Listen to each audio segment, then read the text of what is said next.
Hola, ¿ya está en el seminario? Doctor, vamos a empezar. Comienza, please. Si no has comenzado, comienza.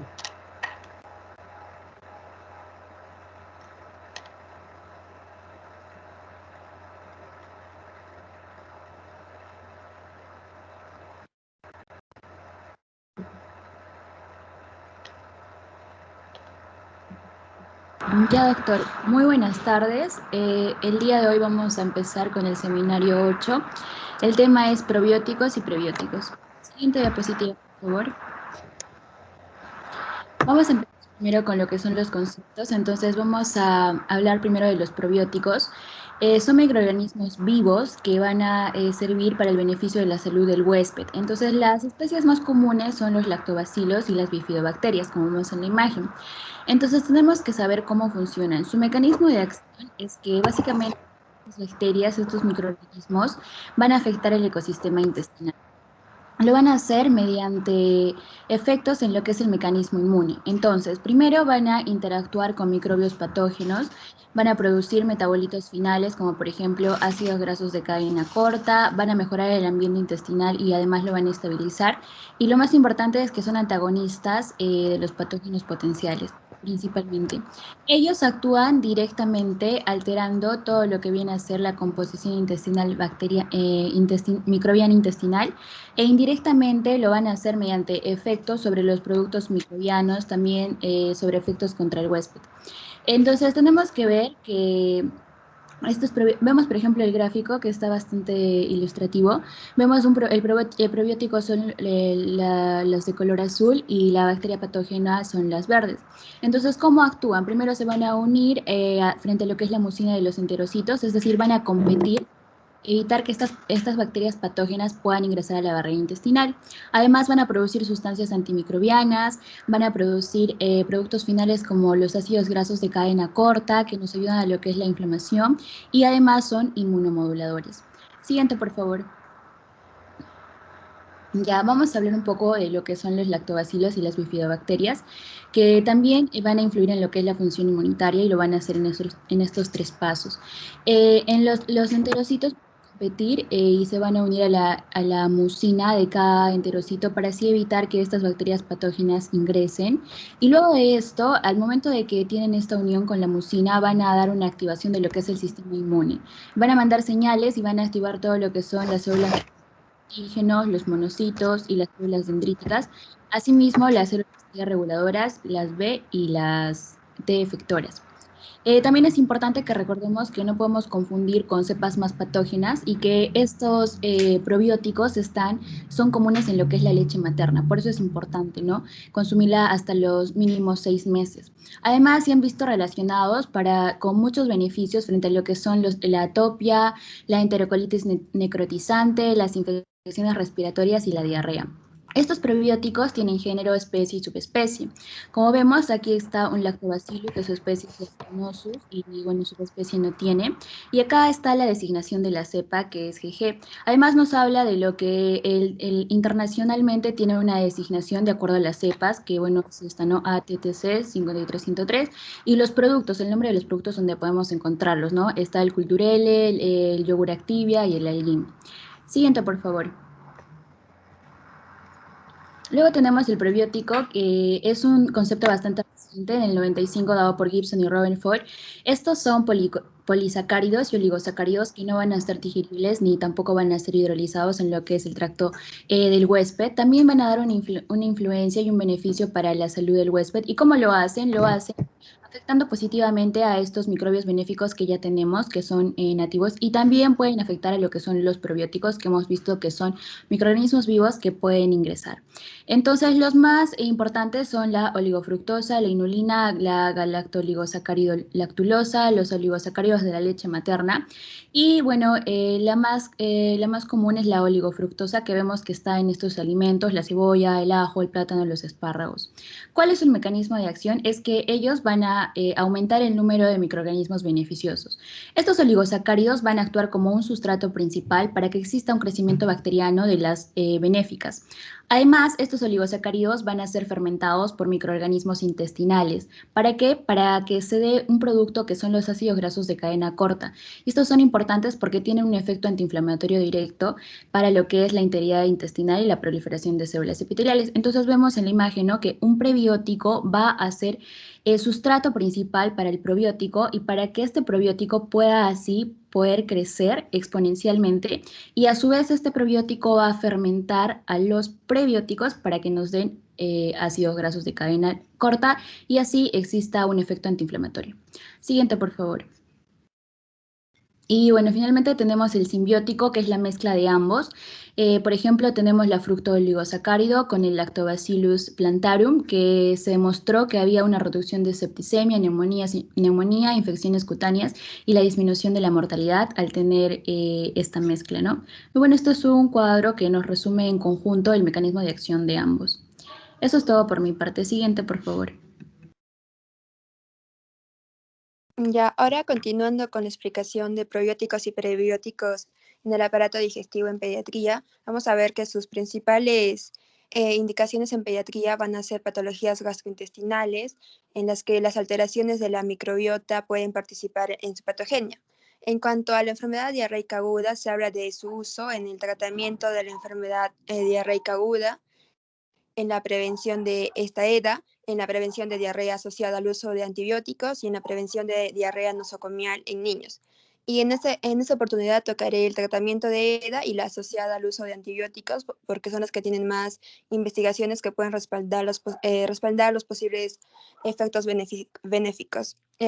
Bueno, empezando que ya sabemos lo que es una EDA, que los rotavirus son el principal agente etiológico, y los principales mecanismos que reducen la duración de los síntomas va a ser el incremento de la producción de los ácidos grasos de cadena corta en el colonocito, la disminución de la permeabilidad de la barrera intestinal y la disminución de la invasión de microorganismos. Además que estimulan el sistema inmunitario, compiten contra microorganismos patógenos por los nutrientes y sus sitios de adherencia, acidifican el contenido intestinal y elaboran sustancias neutralizantes de los patógenos intestinales, modifican la composición de la flora colónica y actúan contra los agentes enteropatógenos.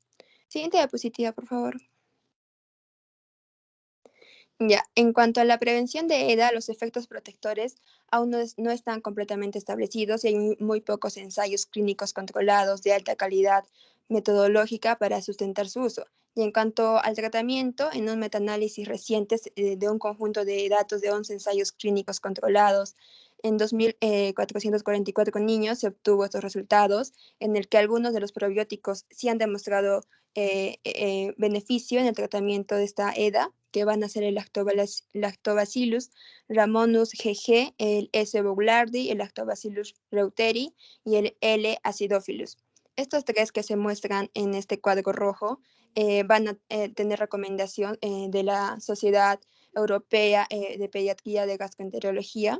Y bueno, el Boulardii va a inducir altos niveles de inmunoglobulina A e interleucina 10 en el intestino, y el Lactobacillus GG reduce la acumulación de lípidos y la secreción de sustancias antiinflamatorias. Y también hay otros con evidencia más pobre, que tenemos la Escherichia coli en 1917, el Lactobacillus acidophilus, que tiene evidencia insuficiente como para hacer una recomendación. Entonces, la LGG, la S. boulardii y la L. reuteri acortan la duración de la diarrea en un día, sobre todo cuando es por rotavirus, y las demás cepas de Enterococcus, Lactobacillus acidophilus, que no tienen la suficiente evidencia, pero disminuye el riesgo de la diarrea en 3 días, disminuye la duración de diarrea de 30 a 48 horas y tiene un posible efecto adverso que pueden ser los vómitos. Entonces se puede considerar los 3 primeros del cuadro de arriba en el tratamiento de niños como un complemento de la terapia de rehidratación. Acortan la duración de la diarrea en un día, más notorio en episodios causados por rotavirus. Va a disminuir el riesgo de la diarrea que se prolongue más allá de los 4 días, y va a reducir la probabilidad de deshidratación y disminuye los días de ingreso hospitalario, y también reduce la hospitalización en 30 horas. Los probióticos se deben administrar de manera precoz para que su eficacia sea mayor y son más notorios en episodios causados por rotavirus. No se ha podido demostrar su eficacia en EDAs producidas por otros gérmenes invasores y es importante continuar con las investigaciones. Siguiente diapositiva, por favor.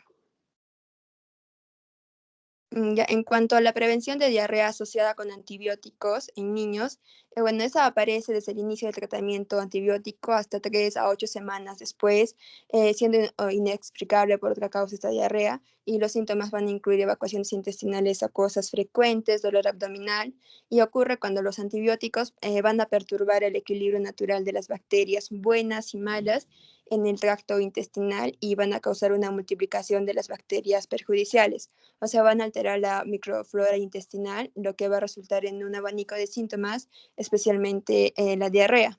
Y los probióticos aquí van a participar en una reposición de la microbiota luego de su eliminación, y estos organismos van a ocupar la superficie mucosa que queda deshabilitada. Siguiente diapositiva, por favor.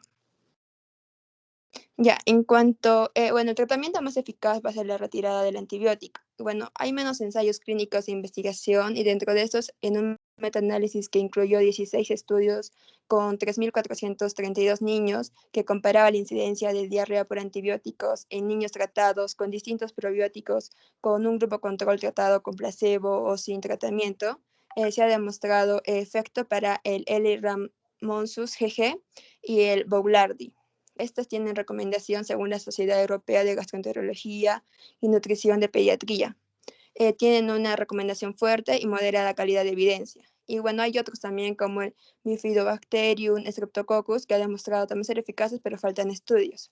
Entonces, según este metaanálisis, la administración de probióticos va a reducir moderadamente la aparición de diarrea asociada a los antibióticos entre los niños que habían tomado probióticos. Un 8% desarrolló diarrea en comparación de un 19%. Entonces, por cada 9 niños tratados preventivamente con probióticos, se evita un caso de diarrea asociada al uso de antibióticos y se va a reducir en casi un día la duración de diarrea. Y en cuanto a efectos adversos, no había diferencias. Bueno, la complicación común puede ser una disbiosis, el Boulardi y la LGG muestran eficacia para reducir el riesgo de diarrea asociada a antibióticos. El Boulardi reactiva el tracto gastrointestinal y el efecto parece ser ya dosis dependiente y más eficaz a dosis más elevadas. Y los probióticos, bueno, probablemente son eficaces para reducir la aparición de diarrea asociado al uso de antibióticos. Aún falta investigación y hay que tener en cuenta que no hay datos de seguridad respecto al uso de probióticos para prevenir una diarrea por antibióticos en niños que estén gravemente enfermos, por lo cual su uso no se recomienda ampliamente. Bueno, eso sería todo por mi parte. Siguiente, por favor. Ya, lo siguiente va a ser la aplicación clínica de estos probióticos y prebióticos en las infecciones respiratorias. Entonces, la necesidad de investigar sobre este tema es porque, como nosotros sabemos, estas infecciones respiratorias pueden ir desde un resfriado común, una ira leve, hasta una neumonía, y lamentablemente estas infecciones son comunes en niños. Entonces, nosotros conocemos otras formas de prevención para estas infecciones respiratorias, que va a ser la higiene de manos, la leche materna, la mascarilla, y lo que se trata de investigar es si los probióticos y los prebióticos realmente sirven para la prevención o si acortan el cuadro o disminuyen la gravedad del cuadro. Entonces, para estos hay dos presentaciones. Primero, lo que es la vía oral, en el cual la microbiota del tracto intestinal va a generar respuestas inmunes en las mucosas y su interacción con la patología respiratoria es una nueva área de investigación. Y el otro es la vía intranasal. Y bueno, el mecanismo sería que estos probióticos administrados por vía intranasal protegen contra las infecciones al estimular respuestas inmunitarias innatas directamente sobre el epitelio respiratorio. En cuanto a la población de estudio, lo que más he estudiado van a ser los recién nacidos por su susceptibilidad, también a los niños sanos en guarderías o escuelas, debido a que estos tienen mayor contacto. Se ha visto que tienen de 2 a 3 veces mayor frecuencia en ellos. Y por último, a los niños asmáticos. En los niños asmáticos, las infecciones respiratorias va a ser una causa de exacerbación en estos niños. Y como son una causa de exacerbación, también son una causa por la cual estos niños tienen un ingreso hospitalario mayor. Así que es por eso la importancia de la investigación en estos niños y cada vez hay un número creciente de ensayos clínicos. En cuanto al mecanismo de acción por el cual los probióticos serían beneficiosos en la infección respiratoria, bueno, sería de que estos compiten contra los patógenos, aumentan la función de barrera en el epitelio respiratorio, tienen efectos inmunoestimuladores al mejorar la inmunidad celular con una mayor actividad de las natural killer y de los macrófagos. O sea, en resumen, sería porque estos tienen una capacidad de estimular la inmunidad en la mucosa y esto sería un factor protector. En esta imagen vemos del 1 al 12 todos los mecanismos por los cuales los probióticos su mecanismo de acción en relación a lo que son las infecciones respiratorias, por ejemplo, que se unen al virus o que se unen al epitelio, inhibiendo la entrada del virus y que ejerza su acción. Entonces, bueno, eso. Y para apoyar lo que hemos dicho anteriormente, vamos a presentar dos estudios que son grandes. En el primero va a ser una revisión sistemática y un metaanálisis en el cual se van a evaluar los resultados de 23 ensayos, lo cual incluye 6.269 niños. En esta revisión se encontró que el consumo de probióticos disminuyó significativamente el número de sujetos que tenían al menos un episodio de infección del tracto respiratorio. También que los niños que recibieron estos probióticos tuvieron menos días de infección del tracto respiratorio y también menos días de ausentismo escolar por enfermedad. En lo que sí no hubo diferencias fue en la duración del episodio. O sea, si un niño que no había consumido un probiótico se enfermaba los mismos días, en la misma cantidad de días que un niño que sí ha consumido probiótico. En cuanto a la conclusión, nos decía este metaanálisis de que el consumo de probióticos parece una forma viable de disminuir la incidencia en la infección del tracto respiratorio en niños. Y bueno, el segundo estudio que vamos a mostrar, este es un ensayo aleatorizado doble ciego que va a incluir, como vemos, 594 niños. En estos niños va a haber una intervención. La intervención va a ser la leche y esta leche se va a dar un consumo diario de 260 mililitros y esto va a ser por 7 meses. O sea, como vemos, ahí es un seguimiento de largo tiempo. La leche del grupo que se va a estudiar va a tener Lactobacillus ramonus, y el grupo control va a tener la misma composición, pero su leche no va a tener lactobacillus. Por todo lo demás, su leche va a ser igual. Luego se va a dar seguimiento en la semana 8, la semana 16, la semana 24 y la semana 30. Y lo que se va a investigar va a ser si estos niños, cuánto ha sido el número de días con síntomas respiratorios, que define el artículo como fiebre, presencia de secreción nasal, dolor en la garganta, tos, sibilancias en el pecho o dolor de oído. ¿Cuántos días ha estado, la ausencia en la guardería por enfermedad, las infecciones del tracto respiratorio diagnosticadas por un médico y el tratamiento antibiótico en estos niños? Los resultados de este estudio van a ser que los niños con lactobacillus, o sea, que han consumido, tienen menos días de ausencia del cuidado de día a causa de la enfermedad. También hay una reducción en el número de niños que padecían infecciones respiratorias y también hay una reducción de los niños que necesitaron tratamiento antibiótico para estas infecciones respiratorias. Entonces, la conclusión de este estudio coincide con el anterior, en el que el efecto del probiótico Lactobacillus GG, que es el Ramonus, fueran modestos, pero sí tendrían cierto nivel de protección. Bueno, ahora yo les voy a hablar sobre lo que es la alergia alimentaria. Es un mecanismo inmunológico que depende de la reacción mediada por inmunoglobulina E, como también, ¿no? Siendo esta última insidiosa, con vómitos, diarreas, dermatitis al cabo de un tiempo de iniciar el alimento, y siendo esto más difícil de relacionar dicha clínica directa con un alimento específico.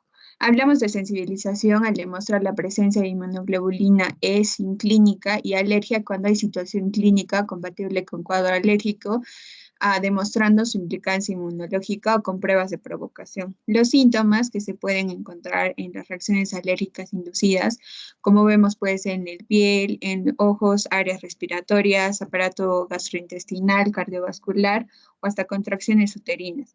La anafilaxis se da entre minutos y pocas horas tras la ingesta de alimento, que sería lo más crítico.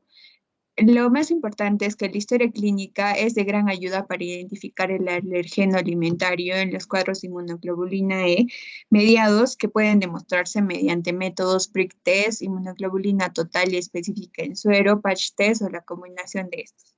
Ahora vamos a hablar sobre la dermatitis atópica. El lactante que presenta esta dermatitis de intensidad moderada grave se debe de plantear la posibilidad de alergia a algún alimento como causa de esta dermatitis. Es necesario efectuar un estudio alergológico y las causas más frecuentes suelen ser la alergia al huevo, proteína de la leche de vaca, por lo que se tiene que investigar en primer lugar. Las dietas restrictivas únicamente se puede dar a los lactantes de dermatitis atópica de moderada a grave intensidad que no evoluciona correctamente con tratamiento tópico, por lo que estaría indicado el test de Prix a la leche de vaca y huevo para poder identificar correctamente el alimento implicado en la reacción si esto ocurre. El diagnóstico de certeza se realiza con una buena historia clínica, valorar el contacto con el alimento sospechoso seguido con la clínica, el prick test con alimentos sospechosos, la prueba de provocación controlada que va a ser el patrón de oro, y en las reacciones mixtas, pues la prueba de provocación tras un periodo más o menos largo de dieta exenta al alimento. Siguiente, por favor. Luego hemos analizado opciones de tratamiento del cólico del lactante. El cólico del lactante se define como episodios de llanto intenso y vigoroso tras 3 horas al día, mínimo 3 días a la semana, durante al menos 3 semanas en un niño sano y bien alimentado, que suele acompañarse con flatulencia, inquietud, irritabilidad o signos de dolor y no tiene una causa identificable. A pesar de ser de resolución espontánea, ocasiona mucha ansiedad en los padres, por lo que se efectúa estos diferentes tratamientos. Por un lado, las proteínas de la leche o vaca materna desencadenan el cólico en niños con sospecha de alergia. En este caso serían las fórmulas lácteas a base de proteína exenta hidrolizada. Las fórmulas lácteas a base de soya tienen poca evidencia de su utilidad para la prevención o el tratamiento del cólico y tienen efectos secundarios a largo plazo, pero pueden ser útiles para la galactosemia o en aquellos que no pueden consumir por razones culturales o religiosas. A nivel farmacológico vamos a tener que la relajación del músculo liso intestinal va a facilitar la expulsión de gases que va a aliviar la molestia del lactante, pero no se ha demostrado más beneficios. Como mencionan en la imagen tenemos la simeticona y la duclamina, que serían estas, tienen más efectos adversos graves, por lo cual no se recomienda su uso. Y el uso de probióticos, como la L-reuteri, se introduce en los alimentos lácteos. Esta misma produce un antibiótico de amplio espectro en el tubo digestivo, capaz de inhibir la proliferación bacteriana, por lo que disminuye la producción de gases y la consecuente incomodidad. Es importante que tenemos diferentes alternativas de tratamiento que han demostrado utilidad según el factor desencadenante etiológico.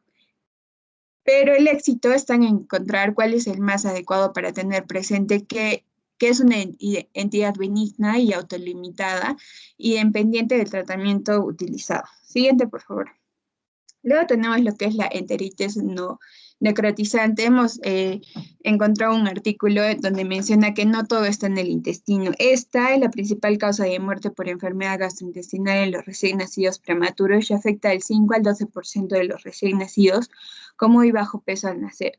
Tiene un inicio lento e insidioso y algunos recién nacidos muestran signos tempranos como intolerancia alimentaria o progresar de forma fulminante a neumatosis intestinal o gas venoso portal. El tratamiento en primeras etapas es de reposo intestinal y el uso cuidadoso de antibióticos de cirugía si es neuroperitoneo y perforación intestinal. Y también tenemos, bueno, en este cuadro, más que todo, menciona lo que es las medidas preventivas y los factores desencadenantes, tanto prenatales, perinatales y los cuidados neonatales. El diagnóstico y el tratamiento.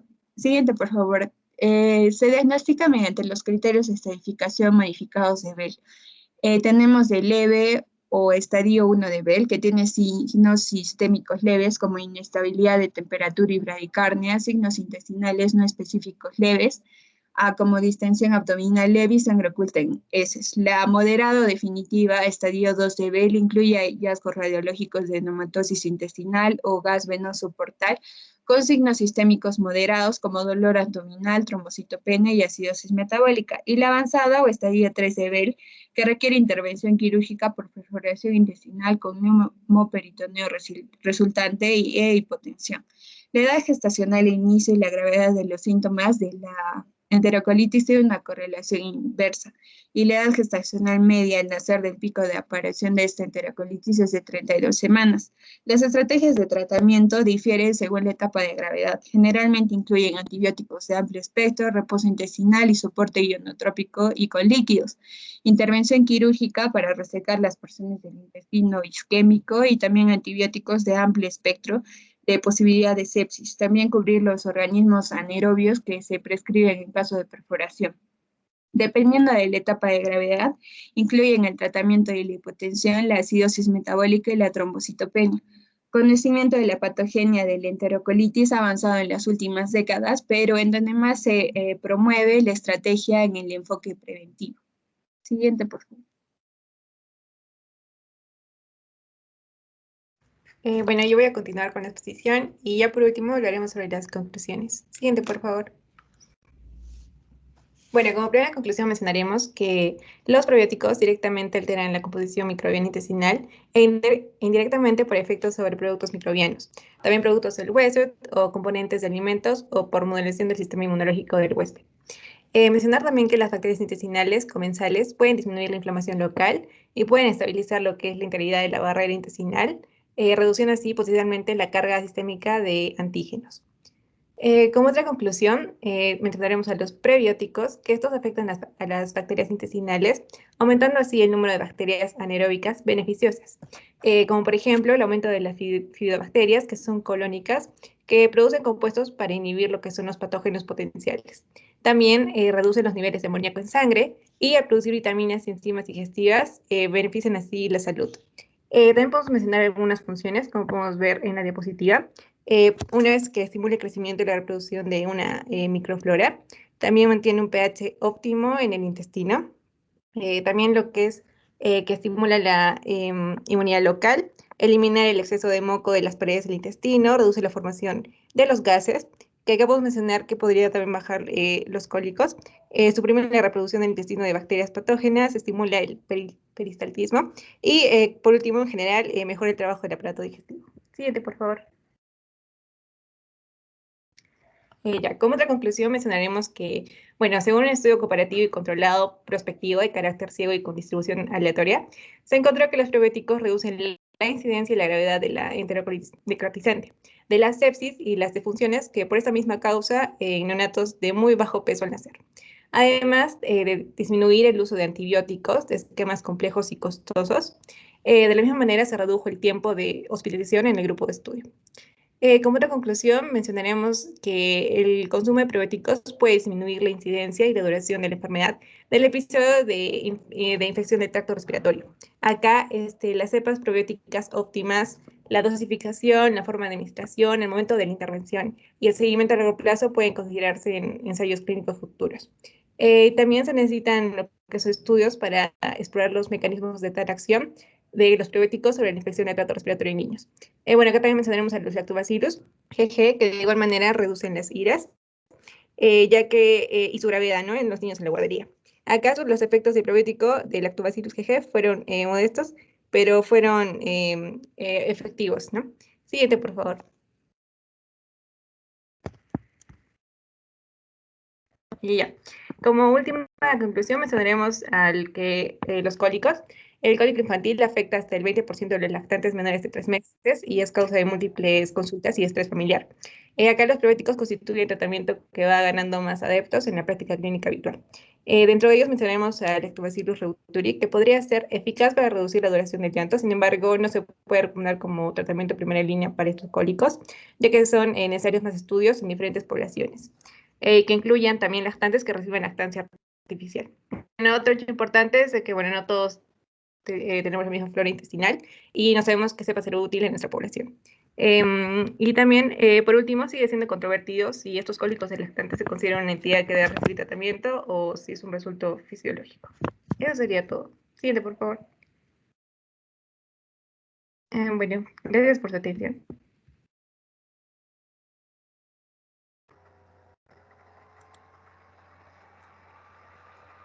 Ok. ¿Alguna pregunta de alguno de los 18 participantes en esta reunión? ¿Alguien tiene alguna duda, algún aporte?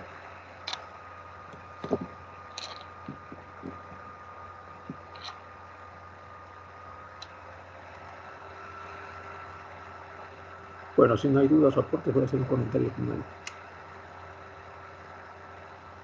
Los dos productos que más ganancias les brindan a los laboratorios farmacéuticos son las leches maternizadas y los probióticos.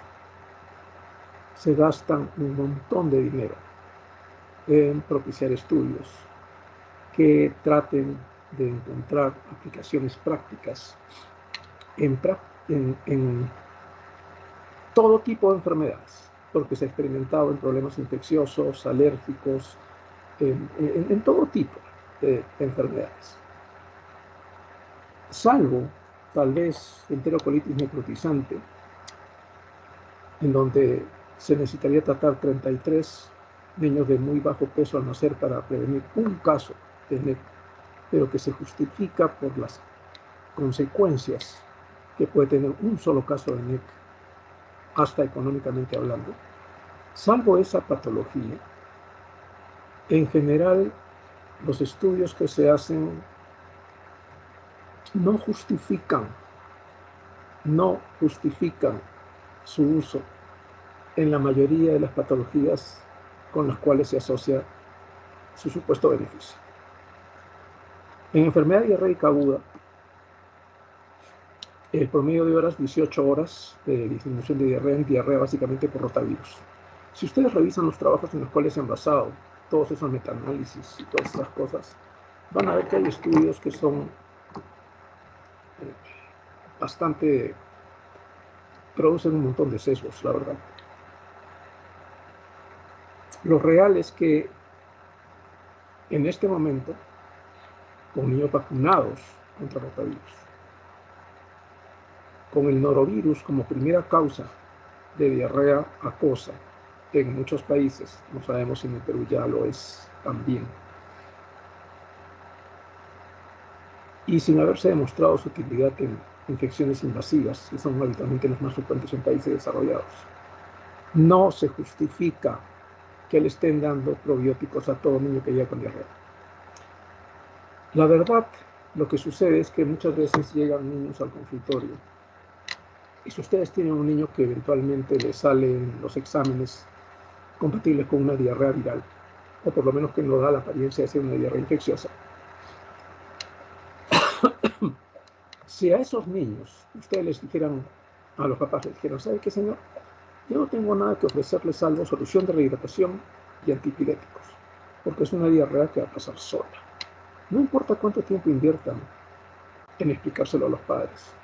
Muchos de ellos van a pensar, ¿para qué vine acá si no me van a dar nada? O al menos el médico va a pensar que eso va a pensar el papá o la mamá. Pero no necesariamente es así.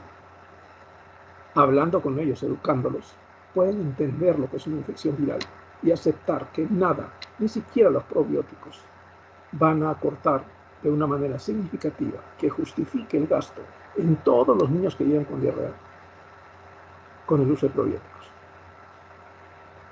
Lo que sucede es que muchos médicos, precisamente porque no tienen nada que ofrecer, dicen, ya, entonces toma esto, y lo recetan.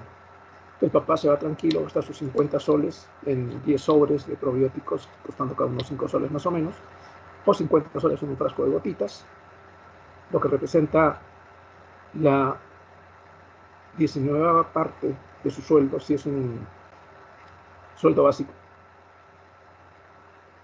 sin que espere o sin que deba esperar mayor beneficio. Entonces, cada vez que ustedes vayan a recetarlo, piensen si realmente se justifica.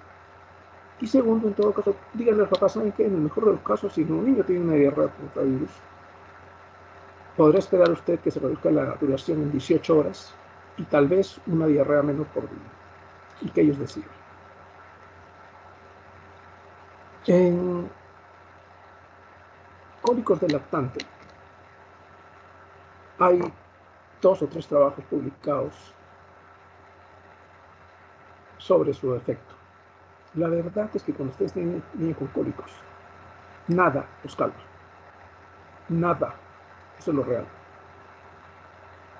Que sea una de las entidades que más desesperación ocasionan los papás y también los médicos, porque no hay nada que ofrecerles, lleva a que precisamente me vayan a enseñarle esto. Plata gastada, la mayor parte de las veces, en vano. En cuanto a la diarrea asociada con antibióticos, de todos los niños que nosotros le damos antibióticos, ¿en qué le damos diarreas secundarias? ¿Con qué antibióticos? Con amoxicilina clavulánico. Si van a usar amoxicilina clavulánico, 1 cada 5 niños en promedio le va a hacer diarrea. Ahí se puede justificar usar un probiótico. Con los otros se justifica, la verdad que no. La mayoría de estudios se han hecho en niños tratando de prevenir colitis pseudomembranosa. ¿Es frecuente la colitis pseudomembranosa en el Perú? Hay una tesis de del Servicio de Gastroenterología del Hospital del Niño sobre colonoscopías en niños entre los años 2001 y 2005. 1043 colonoscopías, ni un solo caso de colitis pseudomembranosa. ¿Es frecuente la colitis pseudomembranosa en el Perú? Podemos decir que no. Entonces, ¿vale la pena que a todo niño al que le dan un antibiótico le den probióticos? La respuesta es no. ¿En alergia se demostró que funcione? No. En problemas respiratorios, en la prevención de problemas respiratorios, hay un trabajo mexicano, 3 meses a los niños, 2 veces al día probióticos. Ustedes saben lo que costaría darles probióticos, pero qué buena ganancia para un laboratorio, ¿no? A todos los niños para tratar de prevenir infecciones respiratorias son algo que puede ocasionar beneficio, puede producir un beneficio.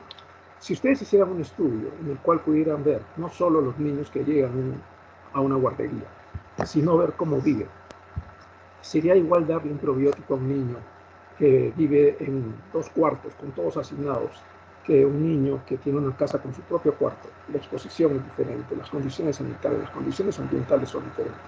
Este niño de repente tiene alergia, el otro no, pero todos les dan probióticos y luego ven a quién beneficia y a quién no. ¿Puede sacarse conclusiones válidas de estudios de este tipo? La respuesta es no. Entonces,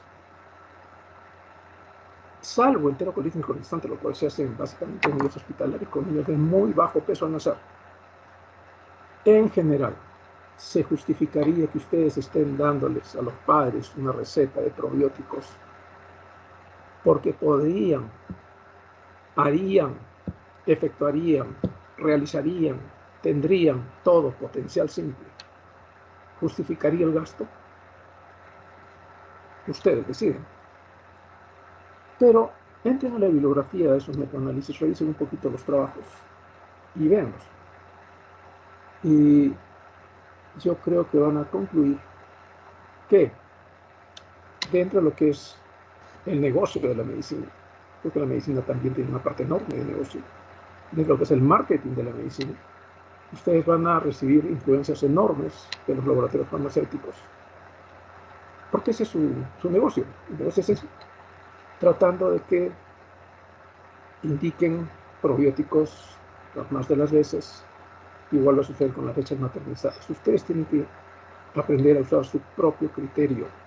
No deben guiarse de lo que les dicen los visitadores para que ustedes decidan qué cosa dar, qué hacer, cómo hacer. Ustedes tienen que investigar y ustedes tienen que sacar sus propias conclusiones. En otras palabras, no se dejen manipular. ¿Ok? Recuerden que cada vez que ustedes dan una receta, los que van a pagar las recetas no van a ser ustedes. Así que deberían recetar solo aquello de lo que estén seguros que va a ocasionar un beneficio. Bueno, ¿alguna pregunta, aclaración, aporte?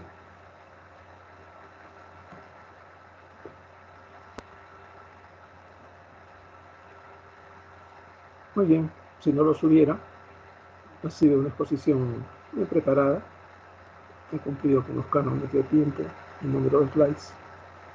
Saquen ustedes sus propias conclusiones y esperemos un poco. Tal vez algunos probióticos a futuro pueda demostrarse de una manera más concluyente que sí sirven en todas las patologías en las cuales se promocionan.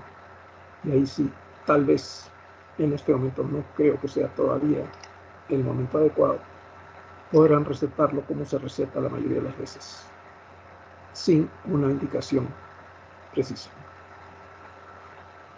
Ok, que la pasen bien. Nos vemos. Chao, chao. Gracias, Gracias. doctor.